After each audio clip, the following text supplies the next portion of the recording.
एक डॉक्टर जो मानसोपचार तज्ज्ञ आहे आणि त्याचीच बायको जी स्वतःही एक डॉक्टर आहे, ती ज्यावेळेस कुठेतरी आत्महत्या करते, त्या आत्महत्येचं कारण एक नैराश्य असतं, एक कुठेतरी एक मानसिक त्रास असतो आणि असं सर्व घडल्यानंतर कुठंतरी एक शंकेला वाव मिळतो.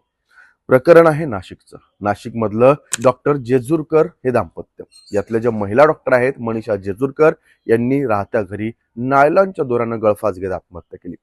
त्यांचे पती जे स्वतः मानसोपचार तज्ज्ञ आहेत यांच्यावर मात्र मनीषा यांच्या माहेरच्यांनी काही आरोप केलेत.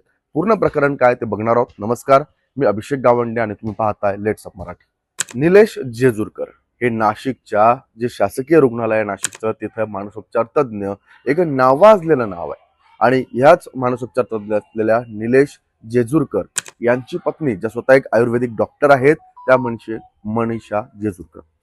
झालं काय, गेल्या 1.5-2 वर्षांपासून जे मनीषा यांचे भाऊ आहेत त्यांनी आरोप केलेत की गेल्या 1.5-2 वर्षांपासून हे जे निलेश जेजुरकर आहेत यांचा एका एएचओडी जे आहे तिथल्या एका डॉक्टर यांच्याशी एक विवाहबाह्य संबंध होते असा त्यांचा आरोप आहे. आणि या संबंधांना कंटाळून किंवा त्याबद्दल काही ठोस जे आहे निर्णय होत नव्हता, कुठेतरी मानसिक त्रास होत होता, म्हणून मनीषा यांनी कंटाळून हे पाऊल उचलल्याचं सांगितलंय. गेले 2 वर्ष हीन दर्जाची वागणूक मिळाली. एक महिला दुसरी महिला त्यांच्या आयुष्यात आल्यामुळे ही मनीषा ज्या डॉक्टर होत्या, ज्या निलेश यांच्या पत्नी होत्या, त्यांना हीन दर्जाची वागणूक देण्यात आली. त्यामुळे त्यांच्यावर कुठेतरी अन्याय झाला, कुठेतरी त्यांच्या सुखी संसारिक वैवाहिक आयुष्यामध्ये एक मोठं संकट उभं राहिलं. त्यांनी 2 वर्ष ते झेलायचा प्रयत्न केला. मात्र जे निलेश जेजुरकर आहेत, जे स्वतः मानसोपचार तज्ज्ञ आहेत, या डॉक्टरांनी मात्र इथं कुठंही मनीषा यांच्या भावना समजून घेण्याचा प्रयत्न केला नाही आणि शेवटी त्याचंच पर्यावसन, त्याचंच रूपांतरण जे आहे ते मनीषा यांच्या आत्महत्येत झालं. दुसरी गोष्ट, मनीषा यांनी आत्महत्या केल्यानंतर त्यांनी जिथं आत्महत्या केली त्या खोलीत किंवा आसपास त्यांच्या कोणतीही सुसाईड नोट जी आहे ती मिळून आलेली नाहीये. कोणती सुसाईड नोट पोलिसांना अद्याप सापडलेली नाहीये.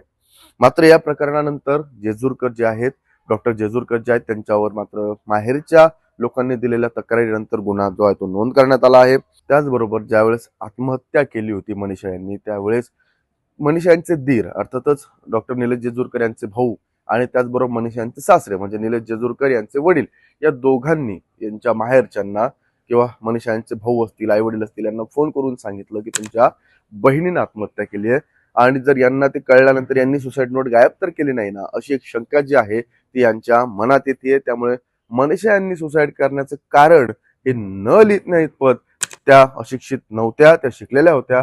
कुठेतरी तर शंकेला वाव मिळते. बरं, आता हे नेमकं कारण काय, तर त्यांच्या भावाने दिलेल्या माहितीनुसार जी सध्या माहिती प्राथमिक तपासात समोर येते, निलेश जेजुरकर हे एक मानसोपचार तज्ज्ञ, हे डॉक्टर होतेच. मात्र या मनीषा जेजुरकर ज्या आहेत त्या एक आयुर्वेदिक डॉक्टर होत्या.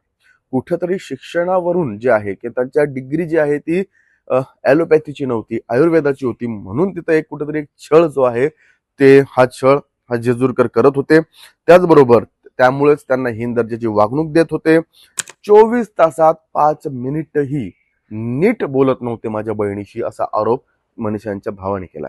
आपली बहीण आपल्याशी बोलायची, कधीतरी मन मोकळं करायची, मात्र आम्ही होईल काही ना काहीतरी याच्यात दुरुस्ती असं म्हणून त्यांनी विचार केला. मात्र दुरुस्त व्हायच्या आधी सर्वच काही बिघडलं होतं. पण ज्याही वेळेस या मनीषा ज्या आहेत त्यांना काही विचारायच्या, बोलायच्या, त्यावेळेस एक तर ते दुर्लक्ष करत, नाही तर मग घरातून सरळ बाहेर निघून जात. त्यामुळे कधीही मनीषा काही बोलल्या तरी डॉक्टर निलेश जेजुरकर हे त्याची दखल घेत नव्हते. फक्त आणि फक्त एक घरात जे आहे ते कोणीतरी आहे बाबा असं म्हणून ते आपल्या बायकोला ट्रीट करायचे. पत्नी म्हणून त्यांनी आपल्या बायकोला कधीच ट्रीट केलेलं नाही. असे जे आरोप आहेत ते सध्या जेजुरकरांवर होतात. तर आपण सुरुवातीलाच पाहिलं की जेजुरकर हे स्वतः एक मोठे डॉक्टर आहेत. ते नाशिक जिल्हा रुग्णालय जे आहे तिथं मानसोपचार तज्ज्ञ. त्यामुळे अशा एवढ्या मोठ्या पातळीवरच्या माणसाचं म्हणजे हाय प्रोफाईल आपण ज्याला म्हणतो, पत्नी ज्यावेळेस सुसाईड करते, तो ज्या विषयाचा डॉक्टर आहे तोच विषय घेऊन जर पत्नी सुसाईड करत असेल तर याला काय म्हणावं. याच्यावर तुमचं मत काय, कमेंट करून नक्की सांगा. पाहत राहा लेट्स अप मराठी.